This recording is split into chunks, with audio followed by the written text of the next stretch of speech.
बिहार प्रदेश का एक जिला लगता है बक्सर, और बक्सर जिले के अंदर भोजपुर करके एक जगह है। दरअसल दोस्तों मैं बात कर रहा हूँ 21 अगस्त 2011 की सुबह लगभग 9 बजे का समय होता है। भोजपुर के बाजार में एक दुकान है, दुकान का नाम है भोजपुर चूना भंडार। होता क्या है, 3 लोग एक ही बाइक पर बैठ के आते हैं और एक बाइक पर बैठ के इस बाजार में आते हैं तो देखते हैं भोजपुर चूना भंडार की दुकान खुल रही है। अब तीनों लोग जो बाइक पे बैठे हुए होते हैं, इनमें पहला आदमी जो है वो बाइक पर बैठा रहता है। अब 2 आदमी उतर के उस दुकान की तरफ जाते हैं। उनमें से दूसरा आदमी जो है दुकान के बाहर खड़ा हो जाता है, वो निगरानी रखता है कि कोई आ तो नहीं रहा। और तीसरा आदमी जो है दुकान के अंदर जाता है और वहाँ पे जो दुकान के मालिक हैं, जिनका नाम है राजेंद्र केसरी, उनके पास जाकर कहता है कि लाला, तेरे से हमने कहा था ना कि 1 दिन का समय है, दूसरे दिन का तुझे सूरज नहीं देखने दूंगा, लेकिन तूने हमारी बात मानी नहीं। अब जैसे ही राजेंद्र केसरी उस आदमी को देखता है तो वो थर थर कांपने लगता है, क्योंकि वो समझ जाता है कि ये लोग जो हैं बदमाश हैं और यहाँ पे कुछ ना कुछ करने के लिए ही आए हैं।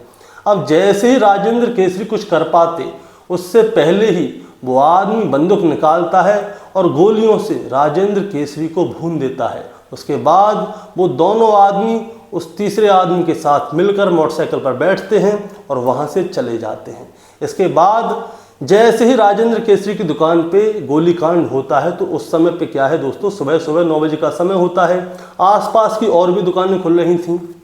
अब जितने भी आसपास के जो दुकानदार होते हैं वो तुरंत राजेंद्र केसरी की दुकान पर जाते हैं। उन्हें तत्काल हॉस्पिटल लेके जाया जाता है, लेकिन जब उन्हें हॉस्पिटल लेके जाया जाता है तो पता चलता है कि राजेंद्र केसरी की हॉस्पिटल आने से पहले ही मौत हो चुकी है। अब इसके बाद पुलिस आती है, छानबीन करती है, और छानबीन करने के बाद दोस्तों इस मामले में 4 लोगों का नाम सामने आता है, जिसमें पहला होता है दीनबंधु सिंह, दूसरा होता है चंदन मिश्रा, तीसरा सुरेंद्र मिश्रा और चौथा शेरू सिंह। अब दोस्तों इन चारों को जेल भेज दिया जाता है और जेल भेजने के बाद इनके ऊपर मुकदमा चलता है। इन लोगों को जज साहब जो है सज़ा सुनाते हैं। अब ये मामला जो है साल 2011 का था, लेकिन अचानक से ही दोस्तों जो इन चारों में से एक नाम है चंदन मिश्रा, वो चंदन मिश्रा अचानक से ही बहुत ही स्पीड से नाम फैलने लग गया है। बिहार में सभी लोग चंदन मिश्रा के बारे में ही जानना चाहते हैं, क्योंकि 17 जुलाई 2025 को चंदन मिश्रा का नाम सोशल मीडिया पर बहुत ही तेज़ी से उछल रहा था।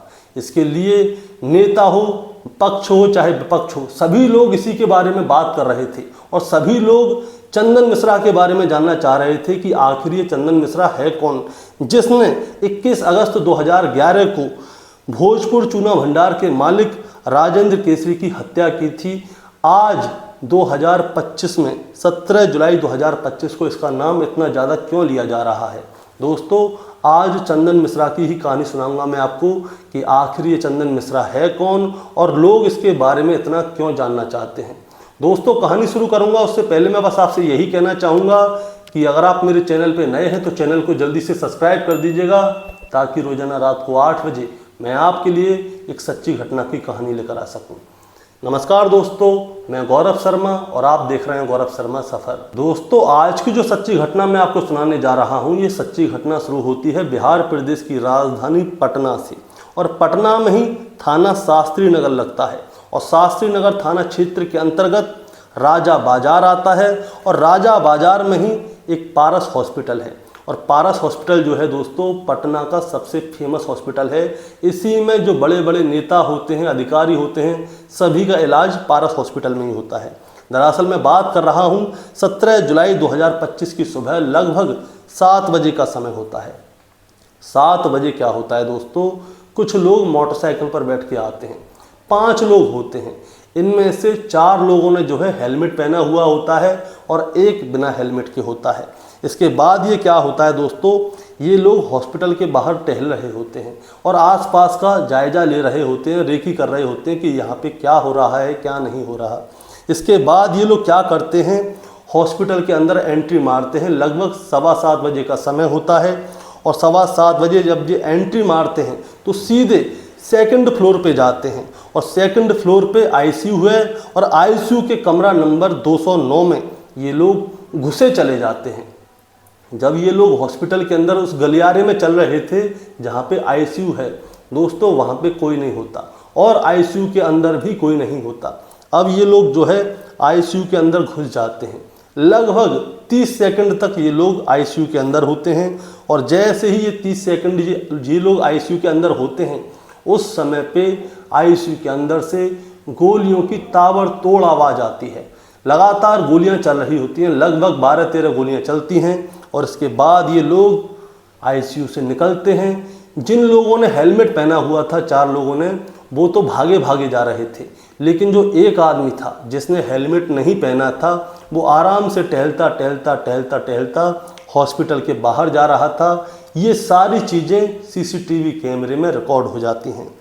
अब जब ये सारी चीज़ें सीसीटीवी कैमरे में रिकॉर्ड हो जाती हैं तो सोशल मीडिया पर हल्ला हो जाता है और लोगों को पता चलता है कि पारस हॉस्पिटल में सुबह ही सुबह 5 बदमाश घुस गए और आईसीयू के कमरा नंबर 209 में घुस गए। वहाँ पे जाके जो पेशेंट था उसमें ताबड़तोड़ गोलियां दी हैं। अब इसके बाद क्या होता है दोस्तों, ये मामला सोशल मीडिया पर फैल जाता है, चाहे फेसबुक हो, चाहे इंस्टाग्राम हो, चाहे यूट्यूब हो, इसके बाद चाहे टीवी चैनल हो, हर जगह पे बस यही शोर था कि पटना के पारस हॉस्पिटल में 5 लोग घुस गए, टहलते हुए जाते हैं, आईसीयू में घुस जाते हैं और वहाँ पे जो मरीज़ था उसमें लगभग 12-13 गोलियां मारते हैं और फिर वहाँ से टहलते हुए बाहर आ जाते हैं। अब ये सारी चीज़ें जैसे ही सोशल मीडिया पर आई तो ये चीज़ जो है, जो पटना के यानी कि बिहार के पक्ष और विपक्ष हैं, वहाँ के लोगों तक बात पहुँची। अब जैसे ही पक्ष और विपक्ष में बात पहुँची तो विपक्ष वाले कहते हैं कि इन लोगों ने बिहार में जंगल राज किया हुआ है, यानी कि सत्ताधारी पार्टी के लिए जो विपक्ष वाले हैं वो कहते हैं कि रोजाना कैसे खून हो रहे हैं बिहार में, लेकिन जो पक्ष वाली पार्टी है वो अपनी आंखों पे पट्टी बांध के बैठी है और वो कुछ नहीं कर रही। लेकिन जो पक्ष वाले हैं वो कहते हैं कि जंगल राज तो पहले हुआ करता था कभी, अब तो पहले से बहुत कुछ ठीक हो गया है, लेकिन फिर भी विपक्ष वालों को चैन नहीं है। इसके बाद दोस्तों क्या होता है, मैं आपको पारस हॉस्पिटल की लोकेशन बताता हूँ। पारस हॉस्पिटल से लगभग 2 किलोमीटर दूर जो है इंदिरा चौक है और इंदिरा चौक पर हमेशा आपको पुलिस वाले अवेलेबल मिल जाएंगे कि अगर कोई बात हो तो इंदिरा चौक पे पुलिस वाले जो है काम आ जाते हैं। और यहाँ से लगभग पारस हॉस्पिटल से लगभग 2 किलोमीटर ही दूर पुलिस का कंट्रोल रूम है, यानी कि पुलिस मुख्यालय है। अगर पारस हॉस्पिटल में कुछ होता है और फ़ोन किया जाता है तो तुरंत पुलिस कंट्रोल रूम से एक्शन लिया जाएगा। और यहाँ से लगभग 2 किलोमीटर दूर ही शास्त्री नगर थाना है, लेकिन यहाँ पे 5 लोग ऐसे आते हैं आराम से टहलते हुए हॉस्पिटल के अंदर और अंदर जो मरीज़ होता है उसमें गोली मारते हैं और आराम से निकल जाते हैं। अब इस मरीज के बारे में जानकारी ली जाती है कि भाई ये मरीज कौन है, आखिर इसे मारने के लिए हॉस्पिटल में क्यों लोग आ गए। तो इसके बारे में मैं दोस्तों आपको बताता हूँ। जिस मरीज को गोली मारी थी उसका नाम था चंदन मिश्रा, जिसकी कहानी मैंने आपको शुरुआत में सुनाई थी, जिसने एक चूना व्यापारी को गोली मार दी थी। चंदन मिश्रा जो है बिहार के जिला बक्सर का रहने वाला है। थाना औद्योगिक क्षेत्र के अंतर्गत सोनबरसा गांव है, इस गांव का रहने वाला है। अब लगभग 12 साल पहले ये जो है जेल गया था। 12 साल पहले ये जेल गया था। इसके ऊपर कई सारे मुकदमे चल रहे थे, हत्या के, बलात्कार के, लूटकांड के, बहुत सारे मुकदमे चल रहे थे। इसीलिए सबसे पहले ये बक्सर जाता है, यानी कि बक्सर की जेल में रहता है। इसके बाद इसको भागलपुर जेल में भेज दिया जाता है। उसके बाद भैरुल जेल है, वहाँ पे भेज दिया जाता है। इसी बीच में क्या होता है, जो चंदन मिश्रा है इसको पाइल्स की प्रॉब्लम होती है।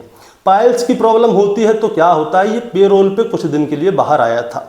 ये 2 जुलाई 2025 से लेकर 18 जुलाई 2025 तक, यानी कि 15-16 दिन के लिए पेरोल पे बाहर आया था ताकि ये अपनी पाइल्स का इलाज करवा सके, इसीलिए ये हॉस्पिटल गया था। लेकिन इससे पहले होता क्या है, मतलब हॉस्पिटल जाने से पहले ये जो है अपने गुर्गों से मिलता है, जो इसके चेले चपाटे होते हैं उनके पास जाता है। यानी कि 2 जुलाई को ये जेल से छूटा था पेरोल पे। उसके बाद ये अपने घर वालों से मिलता है, जो इसके गुर्गे हैं उनसे मिलता है और उनके साथ ये जाता है मार्केट करने। वहाँ से अच्छे कपड़े खरीदता है, अपने चेले चपाटों को दिलाता है, जूते दिलाता है और जो खाना होता है खाता है, पीना होता है पीता है। और उसके बाद दोस्तों क्या होता है, इसके जो साथी हैं वो बताते हैं कि अब जो है सोशल मीडिया का ज़माना है, दोस्तों ये 12 साल पहले गया था जेल में। अब सोशल मीडिया का ज़माना है तो भाई चंदन मिश्रा कहता है कि सोशल मीडिया का ज़माना है तो मेरा भी अकाउंट बनाओ। इसका अकाउंट बनाया जाता है, इसकी वीडियो बनती हैं, फ़ोटो खींचते हैं अलग अलग तरह से, और ये जो है उसको सोशल मीडिया पर डालता है और सोशल मीडिया पर डालने की वजह से इसके कुछ फॉलोअर्स भी बढ़ते हैं। अब दोस्तों मैं आपको बताना चाहूँगा कि आखिर 2011 में हुआ क्या था। 2011 में बिहार के बक्सर ज़िले में एक गांव लगता है अमनातौली, और वहीं के रहने वाले होते हैं राजेंद्र केसरी। राजेंद्र केसरी की जो है भोजपुर एक इलाका लगता है, वहीं पे भोजपुर चूना भंडार की दुकान थी, यानी कि जो पेंट वगैरह की दुकान होती है वो थी। तब होता क्या है, राजेंद्र चौधरी के पास एक आदमी आता है जिसका नाम होता है सुरेंद्र मिश्रा।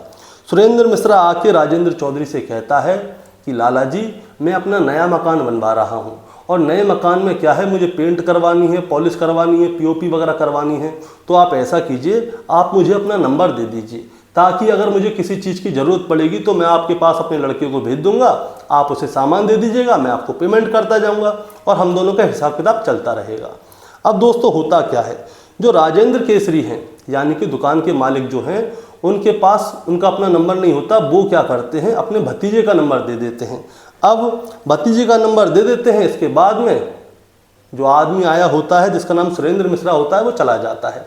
लेकिन जैसे ही वो जाता है उसके तुरंत कुछ देर बाद ही जो राजेंद्र केसरी हैं दुकानदार, उनके भतीजे के फ़ोन पर फ़ोन आता है और वो बताता है कि लाला आजकल तेरी कमाई बहुत ज़्यादा हो रही है, तू ऐसा कर हमारा भी ख्याल रख और हमें पैसे की व्यवस्था करवा।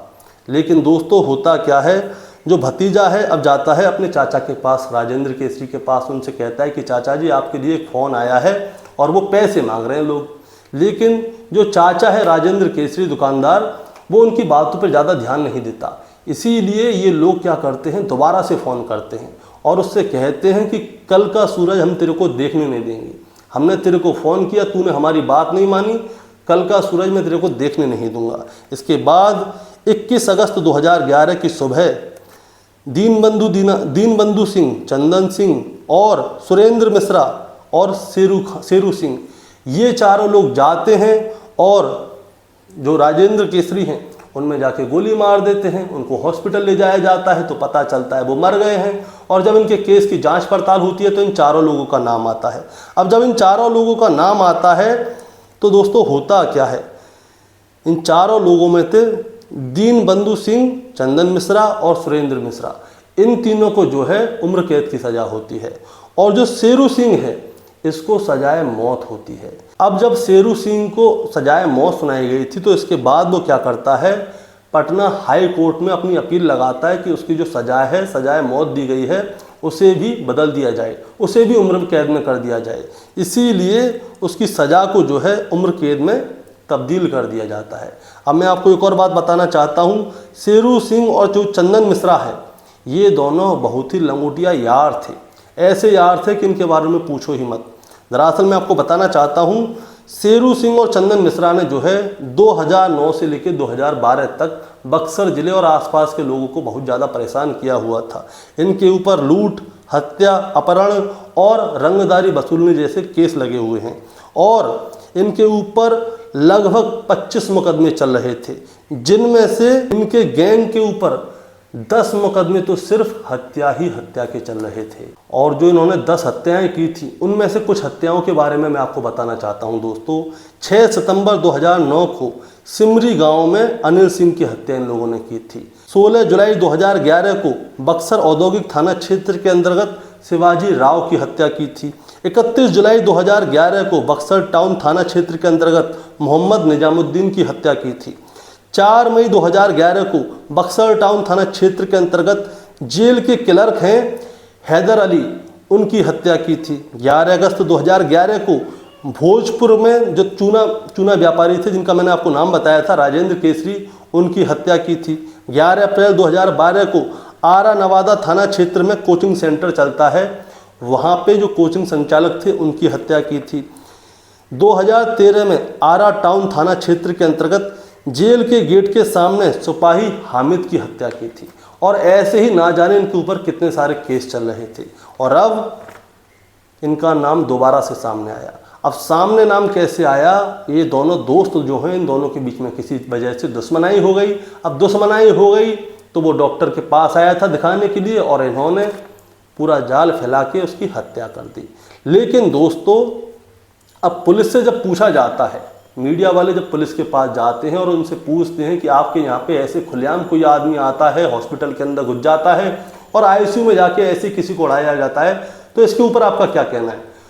तो जो वहाँ की पुलिस है बिहार की, उनका कहना ये है कि ये जो है गैंग के लोग हैं और इन्होंने गैंग के आदमियों को ही मारा है, कोई बुराई थोड़ी ना है।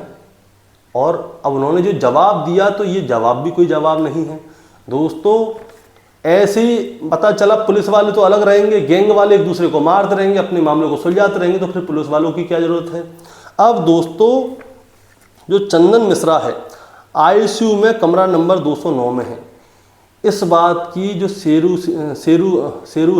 गैंग जो है उन लोगों को कैसे पता चला कि चंदन मिश्रा आईसीयू में है और कमरा नंबर 209 के अंदर है, और अभी तक ये लोग पकड़े भी नहीं गए हैं। और दूसरी बात ये है दोस्तों, जो पुलिस वालों ने जवाब दिया था कि गैंग वाले लोगों ने गैंग वालों को मारा है, वैसे कोई मामला नहीं है।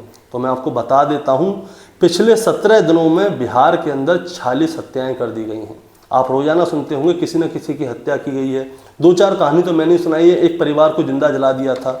अब दोस्तों ये गैंगवार कब तक ऐसे होती रहेगी, बस यही हम सोच रहे हैं। और दूसरी बात ये है, अब बिहार में जो है मुख्यमंत्री के चुनाव आने वाले हैं, और अब चुनाव आने वाले हैं तो चाहे पक्ष हो चाहे विपक्ष हो, ये दोनों जो है एक दूसरे के ऊपर हमला कर रहे थे। बिहार में पहले भी गुंडा राज था और आज भी गुंडा राज है, और उतना ही गुंडा राज है, ना कम हुआ है ना ज़्यादा हुआ है। बस कहते ऐसे कि गुंडा राज थम गया है, लेकिन जो चल रहा है वो वैसे ही चल रहा है। दोस्तों आपका क्या कहना है इस कहानी के बारे में, आप ज़रा हमें कमेंट में बताएं। चैनल पे नए हैं तो सब्सक्राइब करके जाएं, ताकि रोजाना रात को 8 बजे मैं आपके लिए एक सच्ची घटना की कहानी लेकर आ सकूं। नमस्कार।